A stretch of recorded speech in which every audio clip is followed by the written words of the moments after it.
This is the Good Government Show. 127-year-old Good Government Group, New York City's oldest good government group.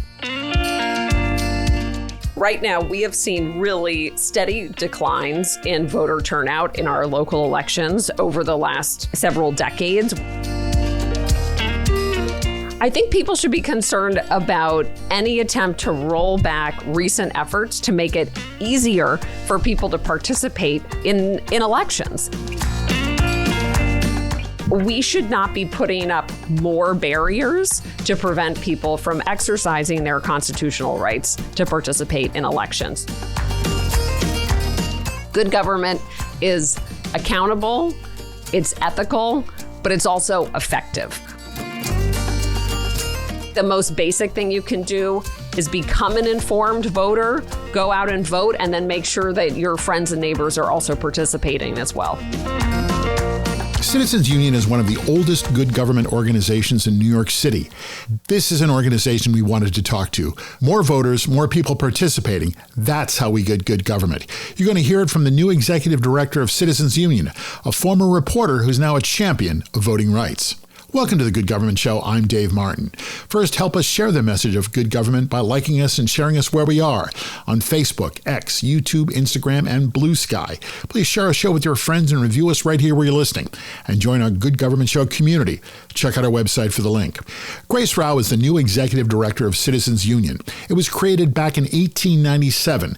At the time, it was a new political party, largely working to combat the insider cronyism that was part of New York City, exemplified by Tammany Hall. This political machine all but ran New York City corruptly for decades. Go watch the movie Gangs of New York, or better yet, read the book. Citizens Union is now a nonprofit, and they focus on keeping New York City accountable, and they work to make sure everyone knows they have a voice in government. We talked in the later part of this summer. New York's current mayor, Eric Adams, he had just had one of his top advisors indicted and arrested, and now he's dropped out of his race for a second term. New York's mayor's race is drawing national attention, as it often does.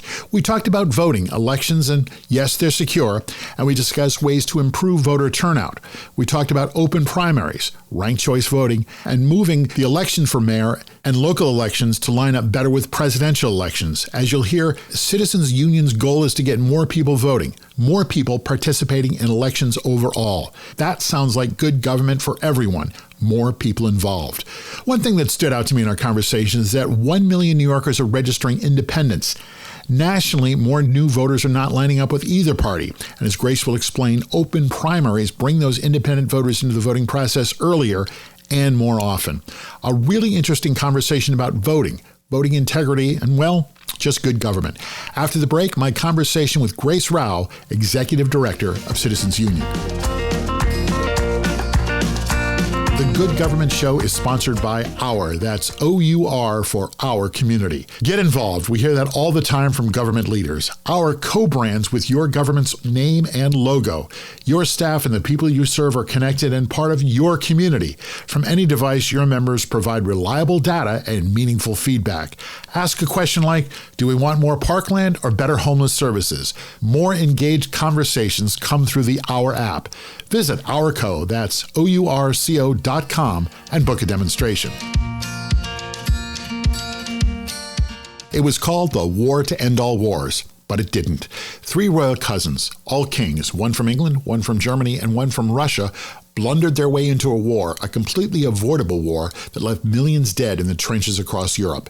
Good Government Show executive producer Jim Ludlow details the blunders, mistakes, and bluster that started World War I that didn't end all wars. The book, The Royal Cousins, details the events and creates an alternative history. Imagine if World War I never happened. It didn't have to. Just read it yourself. Download the book today on Amazon. It's just 99 cents and a timely look at history.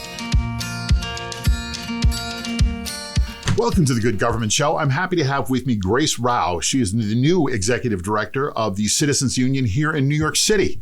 So welcome to the show. Thank you. Thanks for having me. Thank you for coming. And I think you are actually the first New York City person I've actually spoken to on the show. I live here, and we've talked all across the nation, but now New York. So welcome, New York. I am honored. I'm proud to represent the 5 boroughs. Yes, the 5 boroughs.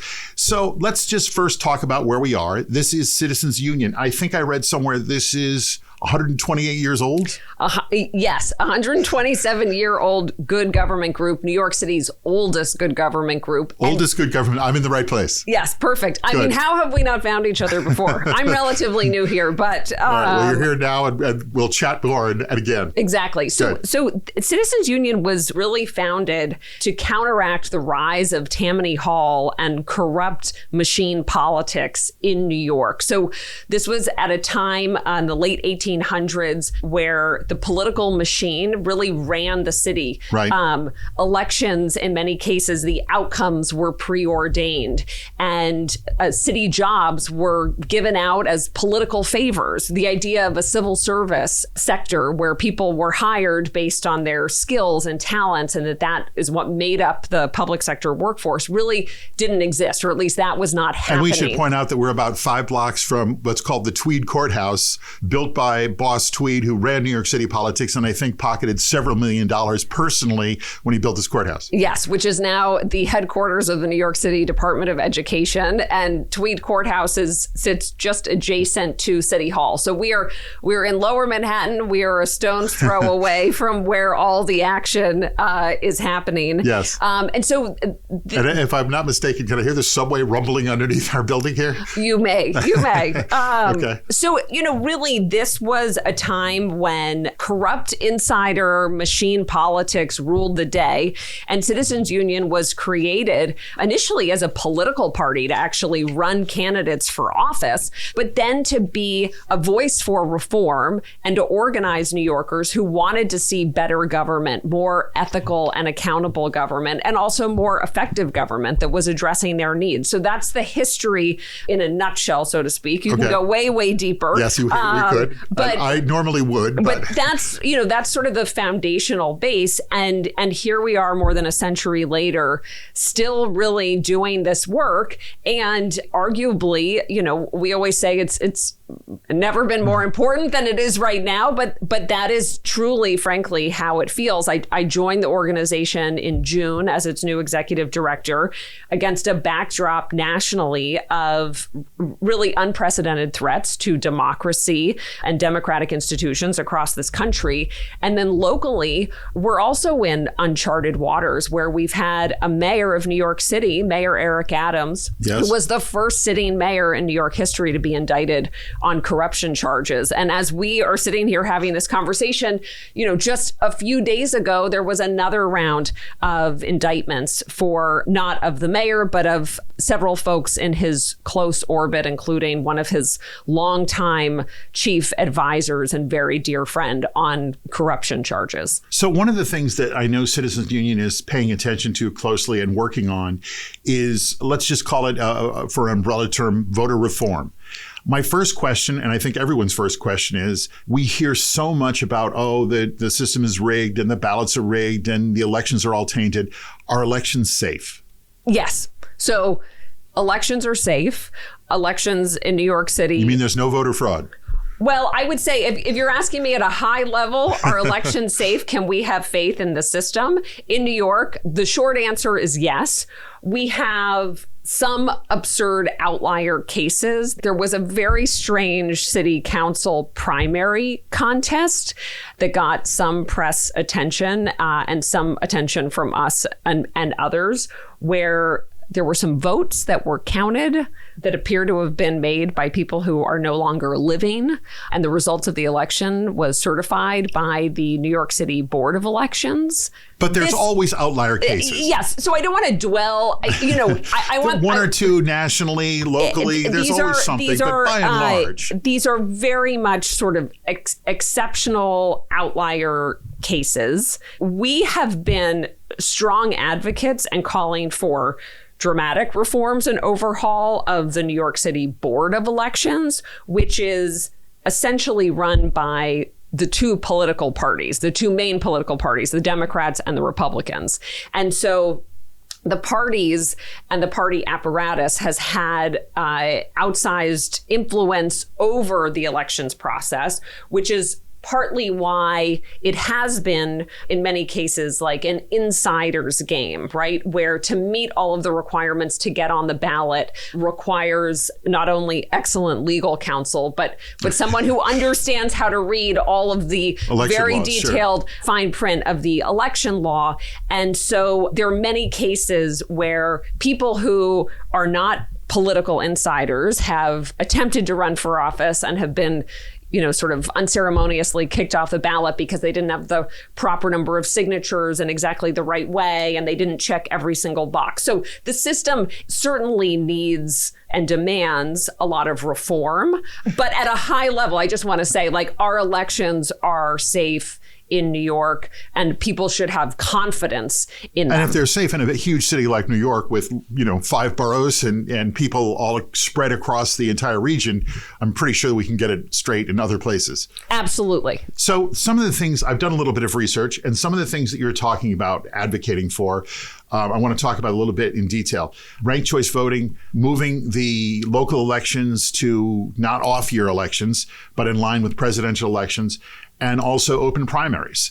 Let's start with open primaries. Sure. And these are New York issues, but these are the same issues that people are facing across the nation. And many people already have open primaries, right? Right. So open primaries is an election reform that we at Citizens Union are very much in support of. And in a nutshell, what it would mean is that registered voters in New York, regardless of their party affiliation, would be able to vote and participate in what are currently closed partisan primaries.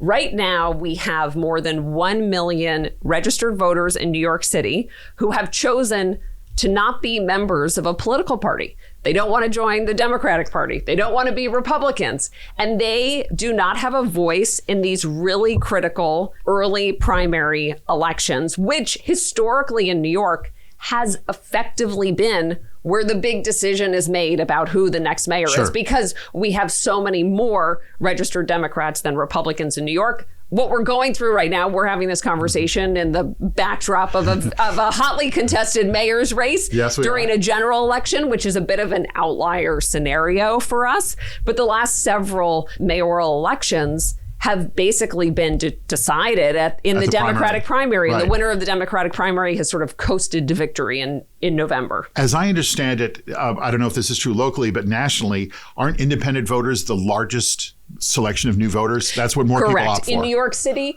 I can speak to New York City. This is the fastest growing group of voters are so-called independents, right? And all those people don't vote in primaries. Correct. Not in New York City. And we are an outlier here. So in the context of the conversation about open primaries, New York City is actually really behind the curve. Other major cities across the U.S. have either open primaries or nonpartisan municipal elections, and they've had them in place in some cases for many, many years. So we look at a city like Boston, Chicago, Los Angeles, San Francisco. They all have some version of an open primary or nonpartisan election for municipal contests. And I think at a high level, part of the argument is that, like, there's no, as we say in New York, there's no Republican or Democratic way to pick up the garbage. We just want sort of the city to run properly. And so there shouldn't be sort of a partisan lens through which we are selecting our leaders. But more importantly, really, we are shutting out the fastest growing group of voters and over 1 million New Yorkers who were effectively disenfranchised from choosing their elected leaders. So what that means is that typically the mayor of New York City is elected by a tiny fraction of the voting public in New York. It's only a sliver of the low turnout primary voters who choose the winner of the Democratic primary, who then in most cases just goes on to sail to victory in November. And so when 9 out of 10 New Yorkers look at each other and say, well, how did this person get to City Hall? I didn't support them. They're right. There may be a case where that many New Yorkers did not actually pull the lever or fill in the bubble, as we do now, for the person who's the mayor of New York City. But the argument against open primaries is it would be in New York City, as your example, you could easily have 2 Democrats run off as the final 2 candidates for an election, right? Yes. So there are sort of a couple of different models. There's sort of the top 2 model, as you described, where the top two vote getters in a primary would then face off against each other in a general election. There's other places where it could be the top four vote getters in a primary who face off against each other in a general election. But yes, so you could have a scenario where sort of the two candidates, in the general are both members of the same party. That could happen. Why isn't that a problem? Well, I think it is right now, under the current system, you'll have at least two, sometimes more, candidates from different parties who are facing off in the general election. But because of our sort of heavy concentration of registered Democrats in New York, it's not a fair fight or a fair contest. The idea here is that by opening up the primary system, you ensure that more New Yorkers are able to participate in a meaningful way. And that's what's key here, really, in a meaningful way in selecting the leaders of their city. But also, it ensures that anyone running for citywide office in New York really has to make their case to New Yorkers across the political spectrum, to all voters, to all New Yorkers, not just to one subset of the Democratic primary base, but they need to be in all neighborhoods talking to all New Yorkers. And we think that that is good for government, for building more trust in government. We think that when we have more people participating in our elections, not only is the electorate more representative of the city as a whole, but we're also going to be electing leaders who feel like they need to be accountable to New Yorkers. That sounds like good government. Way to land the plane. Thank you. Yes, that is exactly what we believe. And good, we're on the same page here. All right, we're together. Good. Let's talk about something else, which is, I hope, also good government. Can you explain ranked choice voting? And I know this is gaining popularity across the nation, and I think this is the second mayoral election with ranked choice voting.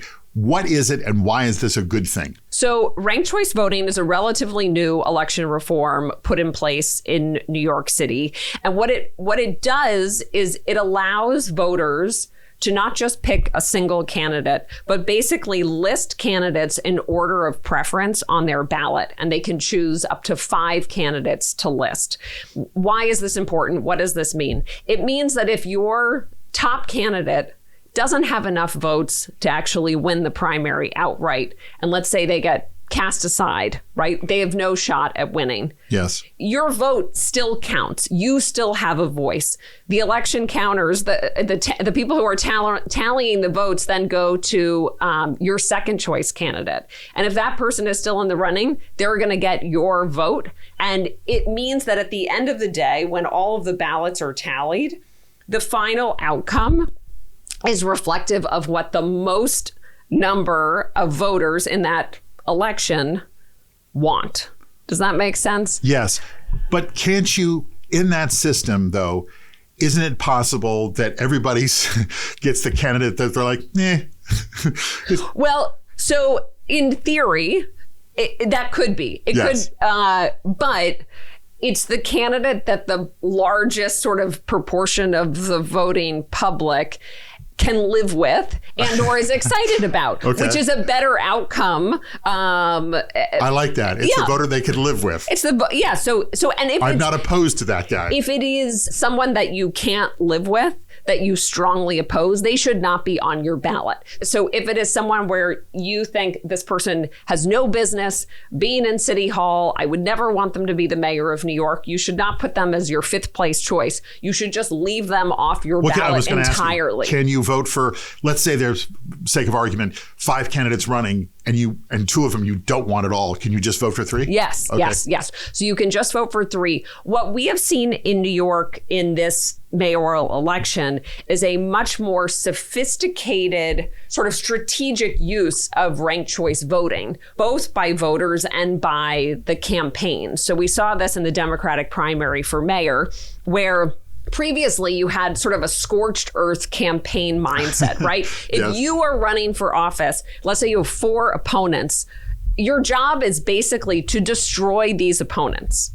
I mean, you want to criticize them. You want to make the case that they have no business holding this job. You're the only one who's, has the right experience and the right vision to win. Under ranked choice voting, that's not actually what you want to do, because you want to convince people that you're the best person for the job, but you may also want to convince supporters of another candidate that you should be their second place choice. Okay. Right? So we talked about under open primaries, trying to speak to a broader sort of cross-section of the electorate. Ranked choice voting also allows that to happen. It's just happening within a closed primary system.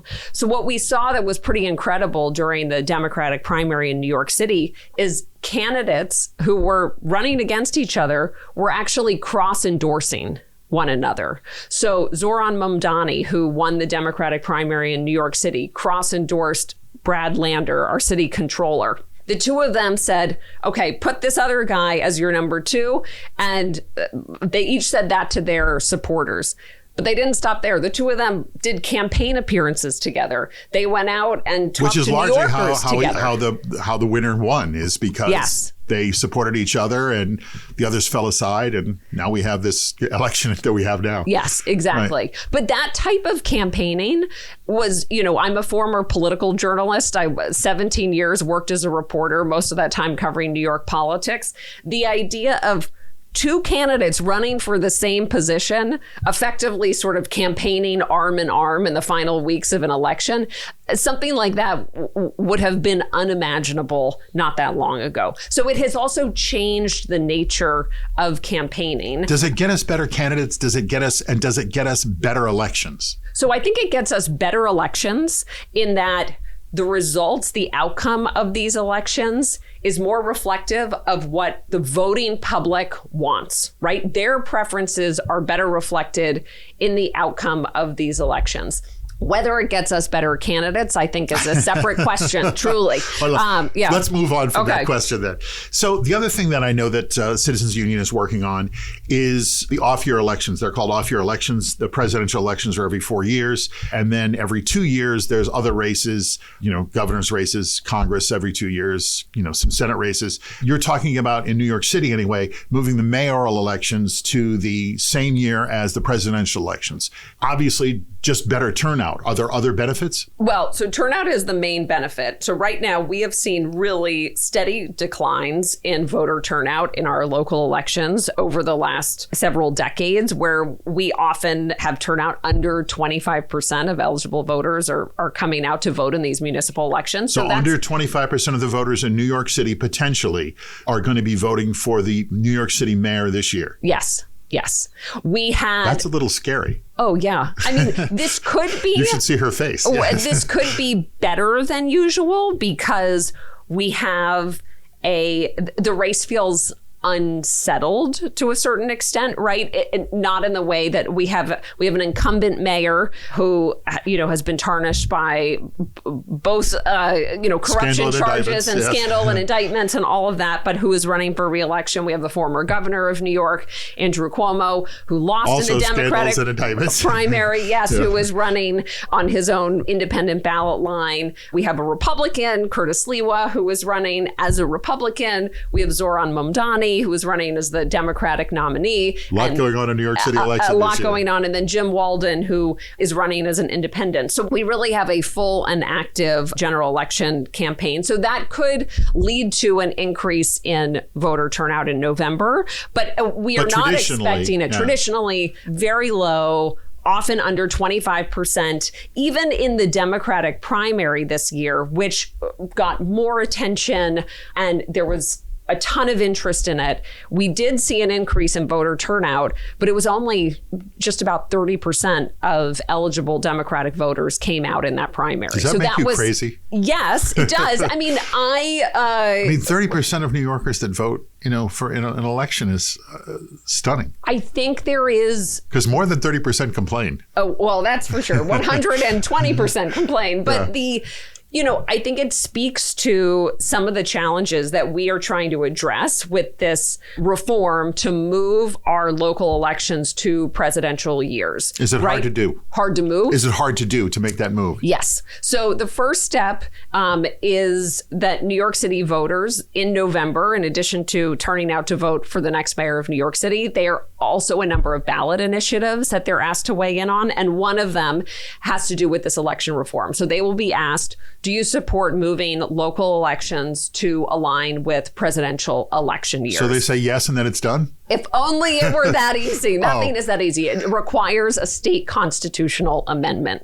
So that essentially will signal to the state legislature that New Yorkers demand that we enact this reform. And then there are a number of hoops, I don't need to list them all here, but hurdles that need to be cleared at the state level in order to make that change in the state constitution. Does it save money too? Yes. So yes, it would save money by consolidating the elections, but essentially But there's still going to be elections every 2 years. They'll still be off-year elections in New York City, right? Yes. So gubernatorial elections will still be taking place. Well, in even years. Right. Yeah. Congress, gubernatorial. Yes. Any city council in New York City anyway? I believe those would also be part of this shift as well. Okay. But by doing that, it means that you would almost instantaneously double, if not boost even more, the turnout, because the time that we know people go to the polls to vote is during a presidential election year. So we have to talk about this. Today, we are having this conversation at the end of August.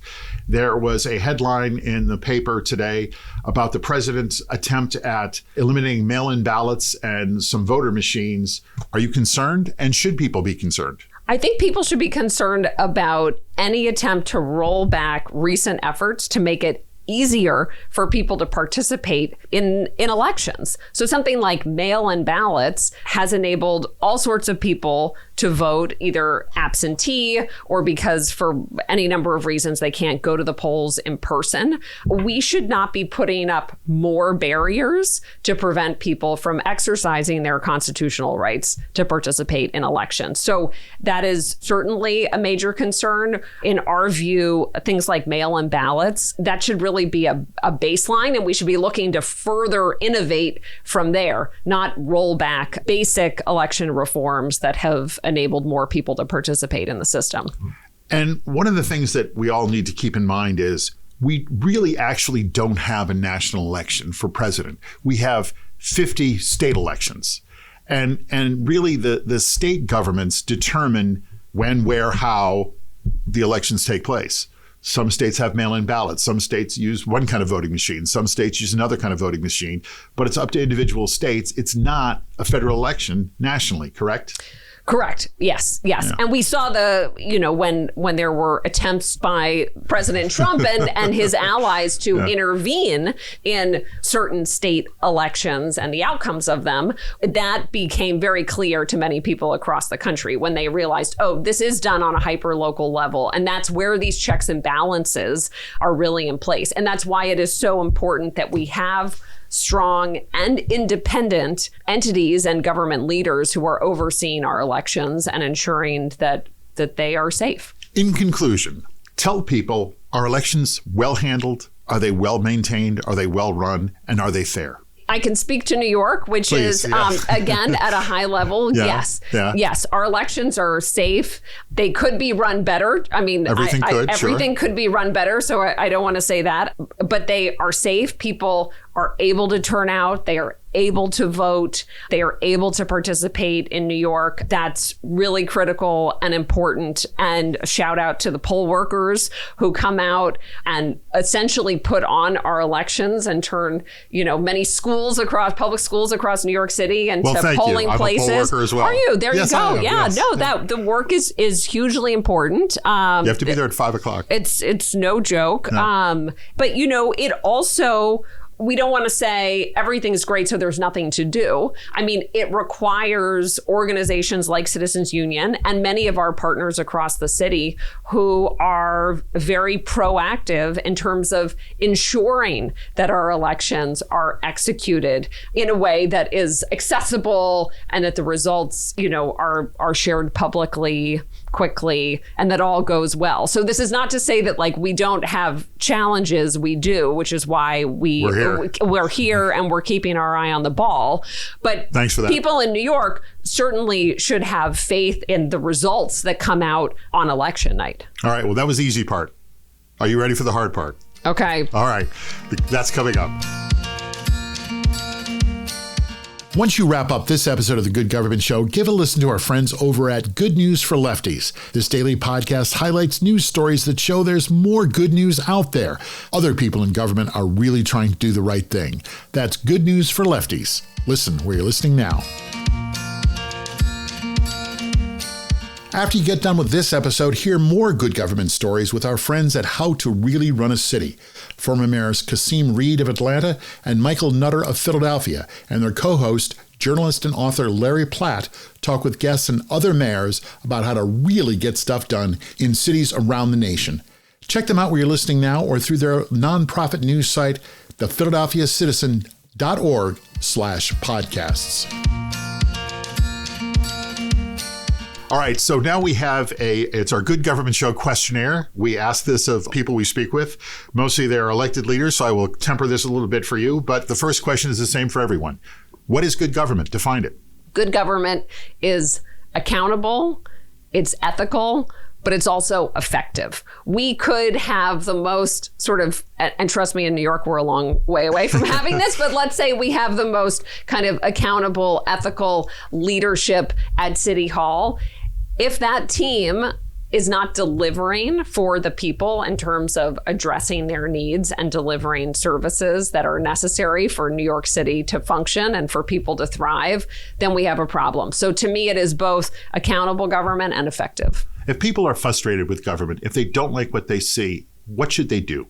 Well, first of all, they should vote. So let's get our voter turnout up. Okay, all right. They should vote. They should show up if it's a political season and people are running for office. They should find someone that they do like who is running for office and try and help that person, right? Like if you want to change government, we need to have good people in government who are actually making laws, setting policy. So find someone who you like, their message, you believe in what they're trying to do, or maybe you say, I'm the messenger, I'll run for office, right? So get involved. And there are so many different ways to do that. It may be on a hyper local level, like forming a block association, or in New York City, going to testify at a community board. But really the most basic thing you can do is become an informed voter, go out and vote, and then make sure that your friends and neighbors are also participating as well. Read the paper. Yes. I mean, we're both, you're still a journalist, but I'm a former journalist. Yes. And, being well informed is essential.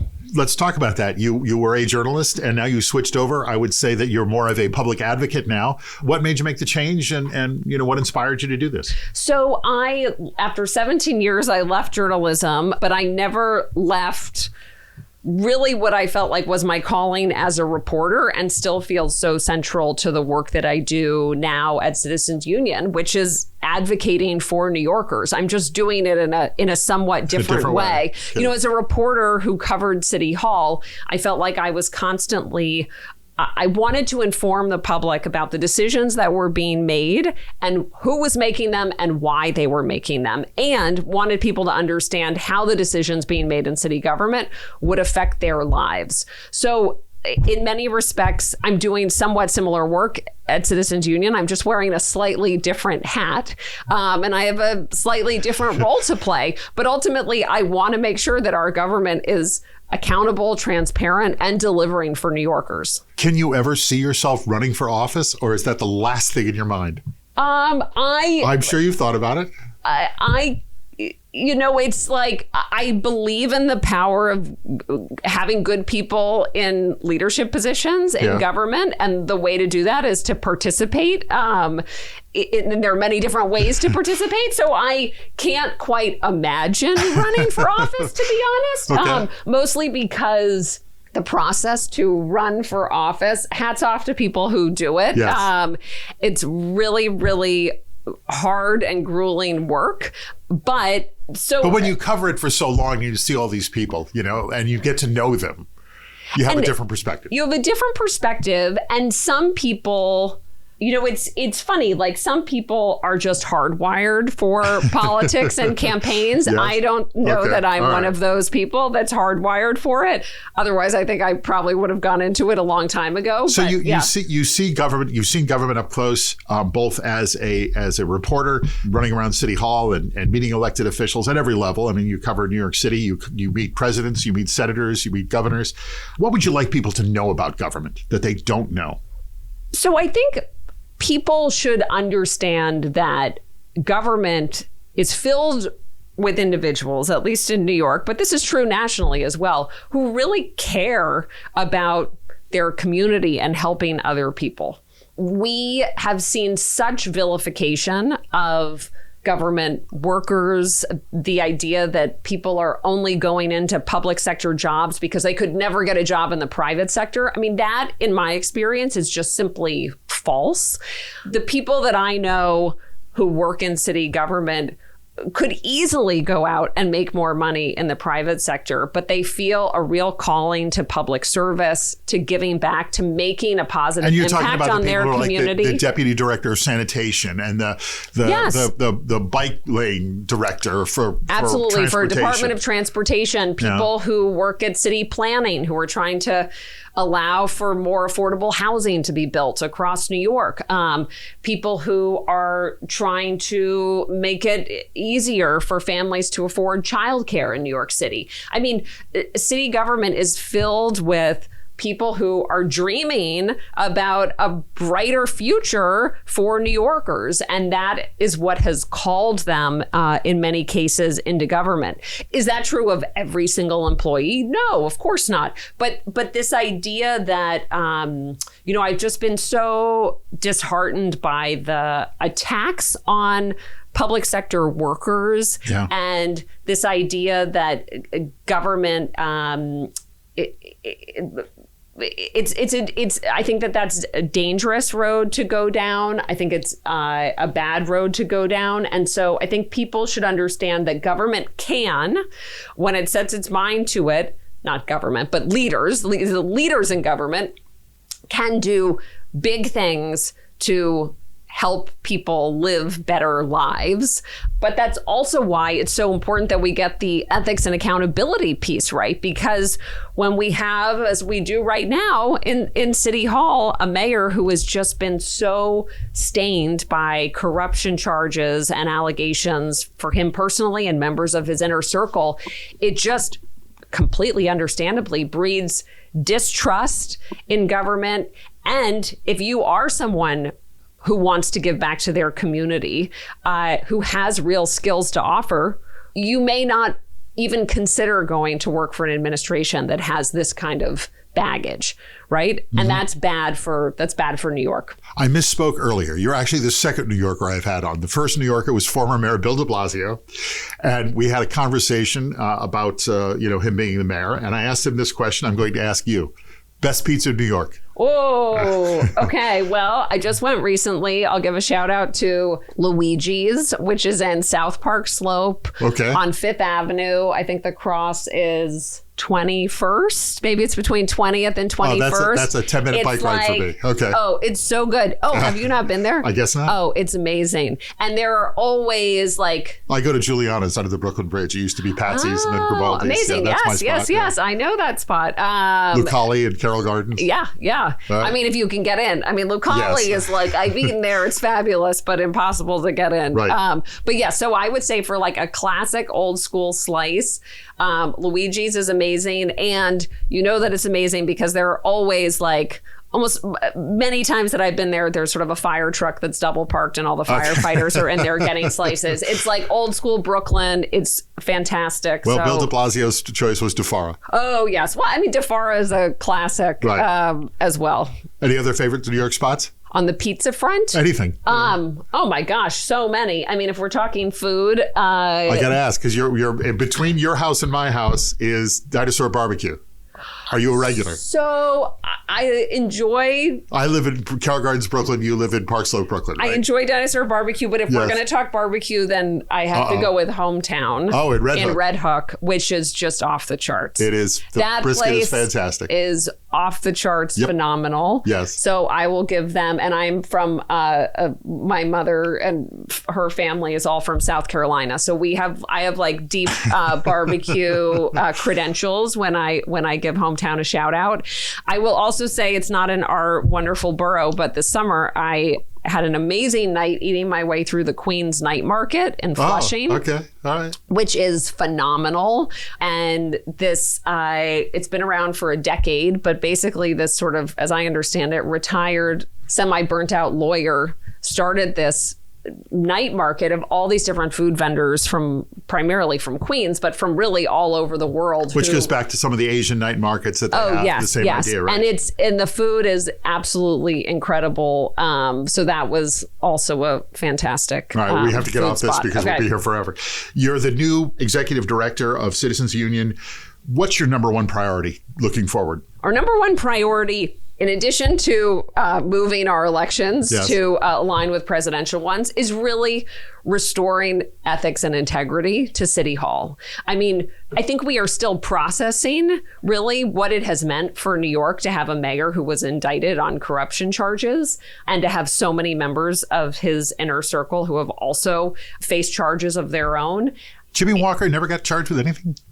Mayor Jimmy Walker back in the 30s? As I understand it, this was the first time. This was the first time we had a sitting mayor who was indicted on corruption charges. We put together a proposal we think there should be a way for the public to remove a mayor from office for misconduct. New York is one of the only big cities in this country that does not have something like that in place. You know, I imagine the assumption probably was that if you had a mayor who was indicted on corruption charges, there would be such an outcry that they would just resign from office. But that's not where we are right now. That's not happening here in New York. Yeah. So I think for us, the idea of really working with whoever the next mayor is to not only put more safeguards in place, but also, you know, some of these changes are really more about sort of the tone that you set at the top, the people that you are hiring into senior level positions, the commitments that you make as an elected leader in terms of your transparency and accountability to the public. And I think that New Yorkers really need to see,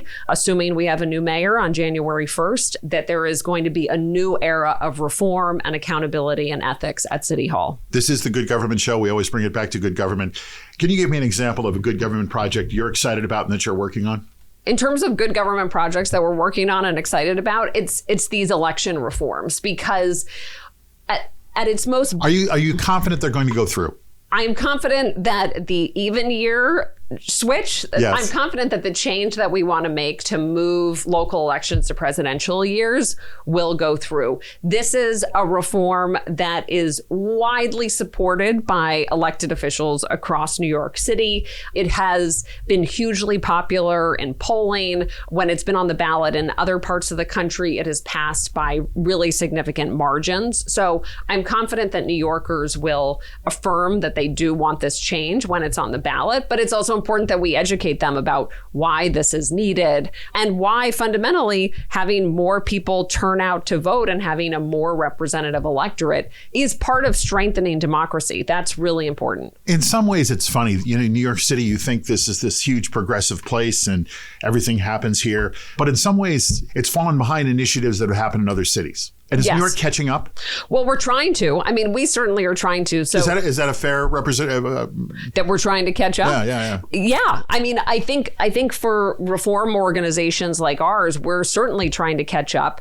I mean, it is just because it's so big and so entrenched and been here so long, and there's so many rules, and it's rules that have been in place for a long time. I think that's right, and because the system, the status quo, benefits people who are in power, right? Like people who are in power, by definition, benefited from this. Rules. Yes, they benefited from the status quo. And so anytime you are trying to change the status quo and, you know, potentially create more pathways for more people to participate in the system, that can be viewed as threatening to those who are in power and to those for whom the system is working out just fine. Thank you very much. So, you know, but we know that we have a problem when we look at historical voter turnout charts that show the percentage of eligible voters who are turning out, it is just a steady and frankly depressing decline when we look at the last several decades in New York. And so something has to give, right? We have a problem. We cannot keep going down this road. We need to open up our closed partisan primary system to let that fastest growing group of voters who have chosen not to be part of a party. They are rejecting the party system. They probably have a lot of reasons for doing that. We should be allowing them to participate in our early elections, which have been so consequential historically. And we should be making common sense changes to our election calendar just to make it easier for people to vote on local races at a time when they are much more likely to already be going to the polls when they're choosing the next president. Grace Rauh, you have your work cut out for you. Indeed, yes, thank you. Your first months as the new Executive Director of Citizens Union here in New York City, a lot in front of you, and but I like your enthusiasm, and I like what you're doing. Good luck. Thank you. In the city of Fate, Texas, they don't leave good government up to, well, fate. Join me for another show I host, As Fate Would Have It. My co-host is David Billings, the former mayor of Fate, who shares his opinions and thoughts on what good government is in Fate. As you'll hear, they don't leave it up to fate. So listen right here where you're listening now to As Fate Would Have It. Well, if you're not motivated to vote now, go back and listen again. In 2024's presidential election, just 65% of all eligible voters voted. Nationally, just about 15% of all the voters were under the age of 30. As Grace said, on average, just about 25% of all eligible voters actually vote for mayor. Any move to include more people involved in voting, that's just good government, or at least more participatory government. Good to hear Citizens Union is around and working to increase voter turnout. And they're fighting on several fronts, and make no mistake, they're working for all of us, voters, not just for one party or another, but working to bring more people to the voting booth. Grace Rauh and Citizens Union is on it, and that's good news, and with luck, better government. Well, that's our show. Thanks for listening. Please like us and share us with your friends and review us right here where you're listening. And check out our website, goodgovernmentshow.com, for extras. Help us keep telling stories of good government in action everywhere. Join us again for another episode right here. I'm Dave Martin, and this is The Good Government Show.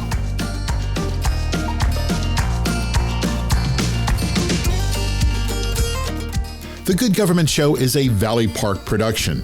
Jim Ludlow, Dave Martin, that's me, and David Snyder are the executive producers. Our show is edited and produced by Jason Stershic. Please subscribe, then share us, and like us and review us. That's the best way to make sure we're able to keep telling these stories of our government working for all of us. Then listen to the next episode of The Good Government Show.